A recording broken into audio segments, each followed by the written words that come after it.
अस्सलाम वालेकुम, मैं हूं कैसर अहमद राजा। उम्मीद है आपकी तबीयत बिल्कुल ठीक होगी। डॉक्टर सलाम सागा के सिलसिले की आज हमारी आखिरी किस्त है। ये एक सिलसिला हमने शुरू किया था जिसमें हमने ये फैक्ट्स लोगों के सामने रखे थे कि डॉक्टर सलाम असल में नोबेल प्राइज़ के हकदार नहीं हैं। एटलीस्ट जो एविडेंस है वो ये सजेस्ट करता है, बल्कि कंफर्म करता है कि वो इस अवार्ड के हकदार नहीं थे। उस पर हमने कई वीडियोस बनाई। फिर उसके बाद आज आखिरी किस्त है, यानी कि होना तो ये चाहिए था कि आखिरी किस्त अब तक आ चुकी होती, लेकिन एवरीडे के मामलात आपके सामने होते हैं कि कई इंपॉर्टेंट और चीज़ें होती हैं, रिसेंट चीज़ें होती हैं जिन पर बात करना ज़रूरी होती है, इसलिए इसमें थोड़ी सी ताख़ीर हुई, उसकी माजरत। आज इस सिलसिले को हम कंक्लूड करेंगे अनलेस के कोई बहुत ही ऐसी चीज़ कोई सामने आ जाए जिस पे कोई क्रिटिकल किस्म का कोई एतराज़ आए, कोई ऐसी फैक्चुअल इनएक्यूरेसी जो मेरी तरफ से आई हो, तो फिर तो ज़ाहिर सी बात है मुझे उस पर बात करनी पड़ेगी। लेकिन अदरवाइज़ आज के बाद ये टॉपिक ठप है। इस आखिरी किस्त में हम समरी पेश करेंगे पूरी डेवलपमेंट की, के सिलसिला कहाँ से इसका आगाज़ हुआ, किस तरह के रिस्पॉन्सेज आए, क्या रवैये हमें अलॉन्ग द वे मिले लोगों के, और ये कि आखिर सारी बात के बाद बात कहाँ पे ख़त्म होती है, कहाँ पे ये मामला खड़ा हुआ है। मैंने जो सबसे पहला वीडियो बनाया था उसमें मैंने ये अर्ज़ किया था कि डॉक्टर सलाम पे जो एलिगेशंस हैं वो बड़ी सख्त हैं, और उसमें मैंने फिर कुछ एक नॉर्मन डोम्बे का पेपर है, कुछ तारीख़ की किताबें, साइंटिफिक तारीख़ जो है उसमें से फिर जो ज़्यादा हवाले इकट्ठे हुए, द इन्फिनिटी पज़ल, उसमें से मैंने कुछ हवाले दिए हैं। वैसे वो कई और जगह पे मौजूद हैं, लेकिन चूँकि वो सारे का सारा यहाँ पे एक मंबा आ जाता है तो ये यूज़ करना ज़्यादा बेहतर है, इसकी क्रेडिबिलिटी भी ज़्यादा है। तो उसके बाद फिर एक अजीब तरह का एक तूफ़ान बदतमीज़ी स्टार्ट हो गया कि ऐसे लग रहा था कि मैं एक लिबरल हूँ और डॉक्टर सलाम और साइंसदानों का कोई एक मज़हब है, और मैंने कोई ब्लास्फेमी कर दी है कि अचानक ही गालियाँ और बदतमीज़ी और हर तरह के ताने तुशने। आई वॉज़ लेफ्ट सरप्राइज्ड कि भाई आप लोग कहते हैं कि साइंस और रिलीजन को अलहदा रखो, और मैं अपनी वीडियो के बिल्कुल शुरू में कह रहा हूँ कि इसमें कोई रिलीजियस कॉनोटेशन न रखिएगा। ये खालसतन एक साइंसी बहस है, इसके अंदर मेरे इस चीज़ से कोई कंसर्न नहीं है कि डॉक्टर सलाम का मज़हब क्या है। हम कादियानियों के बारे में क्या राय रखते हैं वो सबको पता है। डॉक्टर सलाम कादियानी ना होते तो फिर भी हमारी उनके बारे में, उनकी जो इस्लाम और कुफर वाली बहस है उसमें वही राय होनी थी। लेकिन इसके बावजूद जिस चीज़ की मुझे बहुत हैरत हुई कि वो लोग जो साइंस और मज़हब को अलहदा रखने के दावे रखते थे, उन्होंने इसके अंदर इतना मज़हब डाला, इतना मज़हब डाला। आई वॉज लेफ्ट स्टन्ड कि आई मीन कहाँ आपकी वो दावे, वो बातें, वो अच्छे आपके वो चेहरे, और रैशनैलिटी, प्रोग्रेसिवनेस और पता नहीं और क्या क्या अपने आप को जो टाइटल्स दिए हैं, कहाँ गए सारे? अचानक ही साइंस के अंदर वो मज़हब मिक्स हो गया। How did that happen?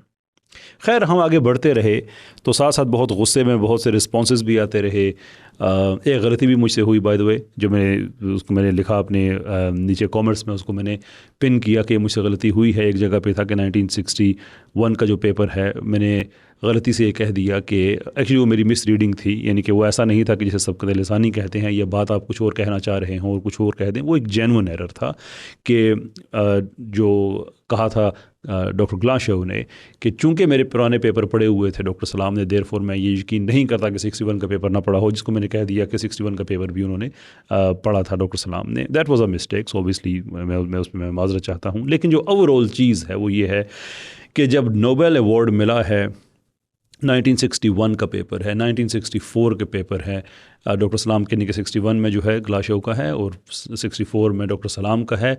उसके बाद फिर आगे 67, 68 में जाके वाइनबर्ग।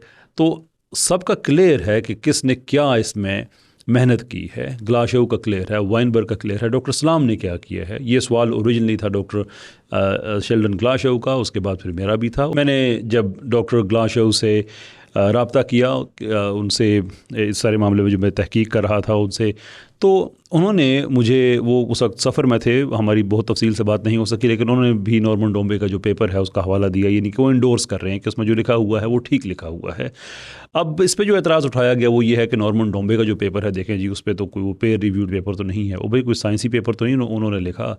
उन्होंने तारीख़ लिखी है सारे मामले की कि जो कुछ हुआ, और उन्होंने उसका एविडेंस दिया। मिसाल के तौर पर जहाँ वो ये कहते हैं कि डॉक्टर सलाम ने डॉक्यूमेंट्स फोर्ज किए, जाली डॉक्यूमेंट्स तैयार किए, अपनी नॉमिनेशन के लोगों को आगे पीछे दिया, तो उन्होंने उसका साथ जो है डॉक्यूमेंट नंबर भी लिख दिया है।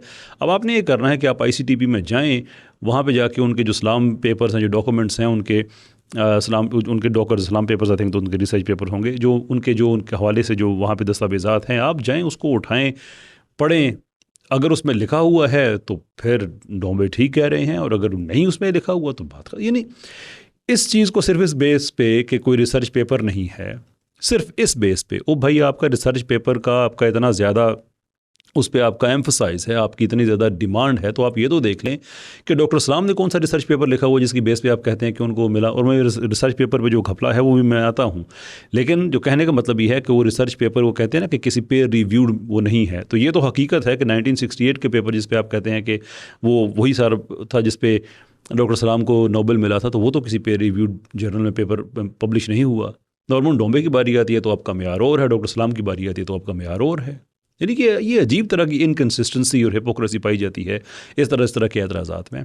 अच्छा, जो भी मैंने कहा कि मैं रिसर्च पेपर्स की तरफ आऊँगा, अब देखें हुआ ये कि 1964 का पेपर किसी भी साइंसदान से आप पूछें वो आपको वाज़े तौर पे बताएगा कि 1964 का पेपर और 1961 का पेपर, यानी कि 1961 का जो ग्लाशो का पेपर है और 1964 का जो डॉक्टर सलाम का और वार्ड का पेपर है, इन दोनों में बहुत ज़्यादा मुमासलत पाई जाती है। ये आप किसी भी फिजिसिस्ट से पूछ लें। मैं भी एक रिसर्चर हूँ, मैं फिजिसिस्ट नहीं हूँ, बट एटलीस्ट मैं पब्लिक में काम करता हूँ, तो मुझे एक सेल्फ रिस्पेक्ट मुझ में है कि मैं कम से कम रिसर्च करूँ, लोगों से बात करूँ जो इस फील्ड के माहिरीन है कि इसके बारे में बताइए। ये चीज़ कन्फर्म है कि उसमें कोई बहुत ज़्यादा कोई तब्दीली नहीं थी। अच्छा, अब मुझे जिस चीज़ पे हैरत हुई वो ये कि डॉक्टर तैमूर रहमान साहब, अभी रिसेंटली मेरी उनसे मुलाकात हुई है मलेशिया, हम दोनों इत्तेफाक से एक ही जहाज़ में थे, and found him to be such a gentleman. लेकिन ये सारे फैक्ट्स हैं जो सामने रखना ज़रूरी हैं, इसलिए कि इस तारीख़ का वो भी हिस्सा हैं। उन्होंने बहुत मेहनत की। डॉक्टर रहमान एक और फिज़िसिस्ट हैं, उनके जो काम है उसको बेस बना के ये साबित करने की कि 1964 का पेपर ही असली पेपर है, ओरिजिनल पेपर है, और जो अवार्ड मिला है डॉक्टर सलाम को बिल्कुल ठीक मिला है। मैंने तफसीली जवाब दिया डॉक्टर रहमान को कि उन्होंने क्या क्या एरर्स उनकी तरफ से आए। Again with respect, I found him to be a very very nice man, लेकिन जो फैक्चुअल एरर्स हैं उस पर तो बात करना ज़रूरी है। तो सारा ज़ोर इस चीज़ पे कि 1964 का पेपर बड़ा डिफरेंट था 1961 से, और जो अवार्ड मिला है वो बिल्कुल ठीक मिला है। मसला उस वक्त ख़राब हो गया सारा जब डॉक्टर परवेज़ हुद भोई साहब ने अपने इदारे में माइकल डफ़ को उनको बुलाया, तो उन्होंने कहा जी 1964 पे तो कोई आप बात ही ना करें, इसलिए कि जो रिसर्च जो अवार्ड माफ़ी चाहता हूँ जो मिला है वो तो 1968 के पेपर पे मिला है। But in a way, it really makes no difference because the prize was awarded to Salam for his 1968 paper, not for his 64 paper with Ward. Again, we left scratching our head. सर खुजाता शुरू कर दिया मैंने भी और बाकी लोगों ने भी, यार ये तो 1964 पे पेपर पे इतना शोर कर रहे थे कि वो डिफरेंट भी है ग्लाशो से, और उसकी बेस पे जो अवार्ड मिला है वो भी ठीक मिला है। माइकल डफ आगे कहते हैं जी कि 1964 की बेस पे तो मिला ही नहीं है, वो तो 1968 की बेस पे मिला है। और फिर कहानी और ज़्यादा कॉम्प्लिकेटेड होती है जब इसका फाइनल वर्जन जो आता है, जो भी तक का फाइनल है, कल शायद कुछ और आ जाए, वो भी डॉक्टर रहमान साहब का है। वो कहते हैं कि ना 64 की बेस पे मिला है ना 68 की बेस पे मिला है, बल्कि किसी रिसर्च पेपर की बेस पे मिला ही नहीं है। दूसरी तरफ इस सारी कॉन्स्पिरेसी थ्योरी के पीछे एक मफरूज़ा मौजूद है कि डॉक्टर अब्दुल सलाम को दिया गया नोबेल प्राइज़ किसी खास पेपर पर दिया गया है, जबकि अगर आप नोबेल कमेटी की वेबसाइट पर जाएं तो वो ये कहते हैं कि इन तीनों साइंसदानों को नोबेल इनाम इलेक्ट्रोवीक थ्योरी की तश्कील में किरदार अदा करने पर।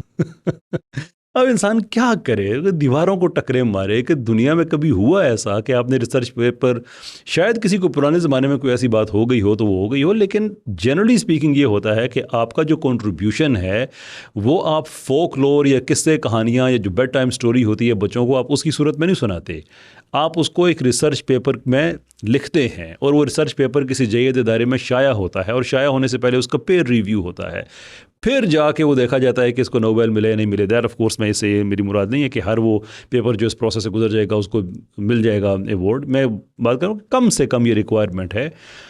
अब ये कहाँ का ये दिफा है कि नहीं 64 भी नहीं 68 भी नहीं, बल्कि सिरे से कोई पेपर है ही नहीं, बस मिल गया उनको। अब सवाल ये है कि जो उनकी कंट्रीब्यूशन की वजह से मिला है वो कंट्रीब्यूशन कहाँ पे रिकॉर्ड की होंगी उन्होंने। अगेन जो लिस्ट आगे मैंने बताई है, फोकलोर, किस्से कहानियाँ, बेड टाइम बच्चों को जो कहानियाँ सुनाई जाती हैं उनमें, या किसी रिसर्च पेपर में। अब इशू ये है कि जहाँ पे इतना ज़्यादा आपने चीज़ों को कंफ्यूज कर दिया है, तो इससे एक चीज़ तो क्लियर हो जाती है। इवन जो कैंप डॉक्टर सलाम का दिफा कर रहा है, हालांकि अब दिफा करने वाली बात रही नहीं है कोई, लेकिन जो कैंप दिफा कर रहा है उनके लिए भी सोचने की कम से कम एक बात तो पैदा होती है, जिसका मैं मुसलसल थ्रू आउट द सीरीज़ ऐलान कर रहा हूँ कि जहाँ पे सच होता है वहाँ पे इतना इबाहम नहीं हुआ करता। کیا وجہ ہے کہ آپ 1964 کے پیپر پہ اتنی محنت کریں اور کل پھر خود اس کو ڈسون کر دیں؟ یہ میں ڈاکٹر رحمان صاحب کی بات کر رہا ہوں کہ وہ خود اتنی محنت کر رہے ہیں کہ وہ یہ فرما رہے ہیں کہ یہ بڑا سگنیفیکنٹلی ڈفرینٹ پیپر ہے، اور اسی کی وجہ سے بعد میں ان کو ایوارڈ بھی ملا، اس لیے کہ اس میں جو فارمیشن تھی وہ ڈفرینٹ تھی، دس اینڈ دی ادر، اور بعد میں وہ خود ہی کہتے ہیں نہیں اس کی وجہ سے تو ملا ہی نہیں ہے۔ تو بھئی آپ نے کیوں آدھے پونے گھنٹے کا ویڈیو بنایا تھا؟ آئی تھنک پونے کا تو نہیں تھا، لیکن پھر بھی کافی لمبا ایک ویڈیو انہوں نے بنا دیا ٹو اچیو واٹ ایگزیکٹلی؟ اس پیپر کا آپ دفاع کرتے رہے جس کی بیس پہ ان کو ایوارڈ ہی نہیں ملا ہے۔ کہانی یہ ہے کہ اس کہانی کے اندر سچائی نہیں ہے۔ ابھی میں آگے بڑھتا ہوں کہ اس میں سچائی کیوں نہیں ہے اور اس کا کیا ثبوت ہے، کیونکہ یہ لوگ کہتے ہیں نا نہیں آپ نے تو نورمن ڈومبے کا پڑھ لیا۔ میں نے تو اس میں جناب جیرارڈ ہوفٹ کا بھی میں نے ذکر کیا تھا، you don't have to jump the gun, اتنا جلدی نہیں کیا کرتے، جب کوئی سیریز ڈیولپ ہو رہی ہوئی تو اس میں فیکٹ سارے سنا کرتے ہیں۔ میں نے ڈاکٹر جیرارڈ ہوفٹ ان سے بھی میں نے رابطہ کیا، یہ وہ سائنسدان ہیں جن کی وجہ سے ان باقی سب کو، وائنبرگ کو بھی، گلاشو کو بھی، سلام کو بھی، ان سب کو ایوارڈ ملا ہے ڈاکٹر ہوفٹ کے کام کی وجہ سے۔ میں نے ان کے سامنے، میں نے اپنے پچھلی ویڈیو میں یہ بات ساری تفصیل سے رکھی کہ ان کو لسٹ بتائی، جناب ڈاکٹر سلام کی یہ کنٹریبیوشن ہے، ہگز کا یہ کنٹریبیوشن ہے، وائنبرگ کا یہ کنٹریبیوشن ہے، آپ کا یہ کنٹریبیوشن ہے، مجھے بتائیے کہ سلام کا کیا کنٹریبیوشن ہے۔ اور ساتھ میں نے یہ بھی بتایا کہ I am inclined to think کہ ڈاکٹر سلام کا کوئی کنٹریبیوشن نہیں ہے، جس کے جواب میں انہوں نے لکھا کہ جناب نہ صرف یہ کہ آپ جو کہہ رہے ہیں، یہ لکھا کہ you almost got it right, کہ آپ جو کہہ رہے ہیں تقریباً ٹھیک ہے، لیکن سچویشن اس سے بھی زیادہ بڑھ کے ہے، یعنی کہ بڑھ کے اس سے زیادہ خراب ہے۔ پھر انہوں نے مختلف سائنسدانوں کا مجھے بتایا اپنی ای میل میں کہ فلاں فلاں نے یہ کیا ہوا تھا۔ جب ڈاکٹر سلام کی باری ہے تو انہوں نے کہا ڈاکٹر سلام کو تو پتہ ہی نہیں تھا کہ کس چیز کا ملا ہوا ہے۔ ڈاکٹر سلام کا خیال تھا کہ نیوٹرینوز پہ ملا ہوا ہے، لیکن وہ جب نوبل ملا اور ساتھ اس کے تحریر آئی تو پتہ چلا نہیں وہ کسی اور چیز کا تھا۔ ڈاکٹر سلام بھی اس پہ چپ کر گئے، یعنی کہ ڈاکٹر سلام اپنے خیال میں کسی اور دنیا میں رہ رہے تھے۔ وجہ اس کی یہ تھی کہ اس سارے معاملے میں کنٹریبیوشن نہیں تھا، وہ جس چیز کا کنٹریبیوشن سمجھ رہے تھے اس میں تو نہیں ہے۔ آپ یہ بھی دیکھ لیں کتنی بڑی بات ہے کہ ان کے دفاع کرنے والے کہہ رہے ہیں کہ ان کے کنٹریبیوشن کی وجہ سے ملا، اور جو کنٹریبیوشن ڈاکٹر سلام سمجھ رہے تھے وہ کنٹریبیوشن کہیں پہ ذکر ہی نہیں ہے اس کا۔ I mean these are the problems. ساتھ یہ بھی انہوں نے لکھا کہ یعنی کہ سیاست میں وہ بڑے کامیاب رہے ہیں، آگے پیچھے خط لکھنے، یہ کرنے وہ کرنے، اور وہ اتنے زیادہ لوگ جب آپ کو ریکمینڈ کر رہے ہوں، آپ کا نیٹ ورک اتنا بڑا ہو تو پھر اب نا میں یہاں پہ ایک چیز بڑی ضروری ہے، ہمارے جو پاکستانی لوگ ہیں پرٹیکولرلی ان کے لیے سمجھنا بڑی ضروری ہے کہ دیکھیں سائنسدان بھی انسان ہی ہوتے ہیں۔ میں نہیں کہتا کہ ڈاکٹر سلام کو سائنس نہیں آتی تھی، میں نے تو ایک ویڈیو بنایا جس میں ان کی جو ٹاپ سائنٹیفک کنٹریبیوشنز ہیں میں نے اس کے پوری لسٹ دی ہے، بٹ ڈز دیٹ مین کہ وہ ان کے اندر کرپشن نہیں آ سکتی؟ یہ بالکل ایسا ہی ہے کہ کسی ملک کا کوئی کھلاڑی ہو، بڑا زبردست کھلاڑی ہو، بہترین وہ بولر ہو، سارا کچھ جو بھی آپ اس کے یعنی کہ بڑے اس نے میچز جتائے ہوئے، بڑا کرکٹ میں کنٹریبیوشن ہے، بڑا لوگوں کا استاد ہے، بڑی اس کی وجہ سے دنیا میں کرکٹ پروموٹ ہوئی، تو آپ یہ کہیں کہ چونکہ اس میں یہ سارا کچھ ہے دیر فور اس نے کبھی میچ فکس نہیں کیا ہوگا۔ بھائی میچ فکسنگ ایک جرم ہے، باقی اس کی صلاحیتیں اپنی جگہ پہ ہیں۔ اب ڈاکٹر سلام کی باقی جو سائنس کی میدان میں خدمات ہیں وہ سب کو کے سامنے ہیں، لیکن اگر نوبل کا میچ انہوں نے فکس کیا ہے تو اس کا جواب یہ نہیں ہے کہ وہ سائنسدان بڑے اچھے ہیں، اس کا جواب ہے کہ آپ بتائیں کہ نہیں جناب کیسر صاحب آپ غلط کہہ رہے ہیں، یہ ہے ہمارے پاس ثبوت جس کی بیس پہ ہم کہہ سکتے ہیں کہ ڈاکٹر سلام کو اس بیس پہ ملا ہے۔ آپ کے تو آپس میں کہانیاں ہی نہیں مل رہی ہیں، ایک 64 پہ لگا ہوا ہے، ایک 68 پہ لگا ہوا ہے، ایک کہتا ہے نہیں سرے سے ہے ہی نہیں، ایسی پیپرز پہ ملا ہی نہیں ہے۔ You have to come up with something very solid۔ اب میں آپ کو کچھ ایگزامپلز دیتا ہوں کہ سائنس کی دنیا میں کس طرح کے فراڈ ہوتے ہیں، زیادہ لمبی لسٹ نہیں ہے، مختصر سی بات ہے تاکہ آپ کے ذہن میں یہ چیز ہو جائے کہ بھائی وہ بھی انسان ہی ہوتے ہیں۔ مثال کے طور پہ آپ گریگ سمینزا کو دیکھیں، 2019 کا نوبل انعام یافتہ سائنسدان، 2022 میں اس سائنسدان کے 4 پیپر ریٹریکٹ ہوتے ہیں، اور 2023 میں یہ تعداد 10 تک جا پہنچتی ہے۔ 10 پیپر ریٹریکٹ ہوئے، کیوں؟ فراڈ تھا اس میں، تصویریں کاپی پیسٹ کی ہوئی کبھی ادھر سے کبھی ادھر سے، and he is the person جس کا ریگارڈ ہے اتنا، اس کے کئی ریسرچ پیپرز شائع ہوئے ہیں، وہ ایڈیٹر بھی ہیں غالباً کسی سائنسی جریدے کے، اور اتنا بڑا نام بھی ہے، سارا کچھ ہے، لیکن اب جو 10 فراڈ یعنی کہ 10 پیپر جو ریٹریکٹ ہوئے ہیں جس میں سے اکثریت فراڈ والے ہیں، تو اس فراڈ کا دفاع ہم یہ کریں اور نہیں چونکہ نوبل جیتا ہوا اس لیے نہیں وہ تو ایسا آدمی ایسا نہیں ہو سکتا۔ Is that really the way to think؟ نہیں، آپ ایویڈنس پریزنٹ کرتے ہیں جو میں نے کیا ہے، جو دفاع کرنے والے میرا ان سے سوال ہے آپ کا کیا ایویڈنس ہے؟ خیر یہ ایک ایگزامپل تھی، ایک اور پہ چلتے ہیں۔ یان ہینرک شون جس آدمی کو آلموسٹ نوبل ملتے رہا ہے اس آدمی نے سیمی کنڈکٹر پہ بڑا لمبا چوڑا فراڈ کیا ہوا تھا، جس کے بارے میں کہتے ہیں کہ اس آدمی نے سائنٹیفک پروسیس ہی انورس کر دیا. سائنٹیفک پروسیس ہی ایک آدمی نے انورس کیا ہوا کہ نارملی یہ ہوتا ہے کہ آپ تحقیق سے نتائج تک پہنچتے ہیں، بلکہ یہ آدمی نتیجہ طے کر کے پھر اس کے پیچھے ایک تحقیق اس طرح سے کر دیا کرتا تھا کہ وہ نتیجہ آپ کو مل جائے جو میں چاہ رہا ہوں. اب سوال یہ ہے کہ ڈاکٹر سلام ان پہ تحقیق ہو سکتی تھی، کیوں نہیں ہوئی؟ اس کی وجہ یہ ہے کہ ڈاکٹر سلام نے یہ حرکت نہیں کی تھی، بلکہ ڈاکٹر سلام نے یہ کیا تھا کہ جو دوسرے کا کام تھا اس کے اوپر اپنی چھاپ لگا دی تھی، اس کے اندر تھوڑا بہت تبدیلی کر کے. یہی حرکت 1964 میں، یہی حرکت 1968 میں. اور اب دفاع کرنے والے حضرات جو ہیں وہ پریشانی میں ہیں کہ کیا کریں، 64 کا کیا دفاع ہے، 68 کا کیا دفاع ہے. جو آگے میں نے اگزامپلس دیے، دوبارہ ان کو میں ریپیٹ نہیں کرنا چاہتا. مطلب یہ سائنس کی دنیا میں جو آپ کو باتیں بتا رہا ہوں، یہ کوئی ایسا نہیں ہے کہ سائنسدان جو ہوتے ہیں ان میں کرپشن نہیں ہوتی ہے، یا سائنسدان جو ہوتے ہیں ان کے اندر کسی طرح کی کوئی مورل کمی نہیں ہو سکتی ہے، وہ کوئی فرشتوں کے لیول پہ پہنچ جاتے ہیں جہاں پہ ان کی خواہشات مر جاتی ہیں. ابھی کس کو نہیں اچھا لگتا نوبل لینا؟ کوئی 50s کی دہائی سے ڈاکٹر سلام لگے ہوئے تھے مجھے کسی طرح سے نوبل ملے، بھائی نہیں ملا. اور وہ یہ کام زمانے میں کام بھی بڑا اچھا تھا، اگر وہ ایکسیپٹ کر لیا جاتا تو شاید ایسا مل جاتا جس پہ کوئی کنٹروورسی بھی نہ ہوتی. بٹ ناؤ انسان کے دل میں آتی ہیں باتیں، انہوں نے ایک فکسنگ کر لی، ادھر ادھر خط وغیرہ لکھے، سارے سفارشیں سفوشیں کرا کے اپنا کام کر لیا. تو اس طرح کی تو کئی ایگزامپلس آپ کو مل جائیں گی جہاں پہ لوگوں نے فراڈ کیا ہوا ہے. کتنے لوگ ہیں وہ پکڑے گئے. اب ڈاکٹر سلام کو آپ ایک ٹرائیبیونل، ایک عدالت ایک سیٹ کریں جس میں جج سائنسدان ہوں اور وکیل وہ بھی سائنسدان ہوں، اور جو جیوری بیٹھی ہو وہ بھی سائنسدانوں کی ہو. میں اس بات پہ میں کنونسڈ ہوں کہ جتنے حقائق ہم نے آپ کے سامنے رکھے ہیں ان حقائق پہ بات کریں. اس کے علاوہ اور بہت سے حقائق ہیں وہ لے کے آ جائیں، جو اس زمانے کے گواہان ہیں وہ سارے لے کے آ جائیں. نتیجہ یہی نکلے گا جو میں آپ کے سامنے رکھ رہا ہوں، اس لیے کہ جو فیکٹس ہیں وہ انڈینائبل ہوتے ہیں، یعنی جب وہ پروون ہو چکے ہوتے ہیں. میں نے جتنی بھی چیزیں آپ کے سامنے رکھی ہیں وہ ایک ایک کر وہ ساری ویریفائبل ہے. ایک چیز میں ایسی نہیں ہے جو میں کہوں کہ یہ صرف میرے پاس ہی ہے. آئی ایم ویری ہیپی کہ ایون جو ای میلز کا میرا ایکسچینج ہے میں وہ بھی دکھا دوں. That is if any one doubts them of course. اور میں نے تو نام لیے ہوئے ہیں، تو کوئی بھی آدمی ڈاکٹر ٹیہوف کو ای میل کر کے پوچھ سکتا ہے کہ آپ کا کیسر نام کے ایک آدمی سے آپ کی بات ہوئی تھی یا نہیں ہوئی تھی. یہ تو مطلب ایسی کوئی اس میں ایسی ہڈن انفارمیشن نہیں ہے.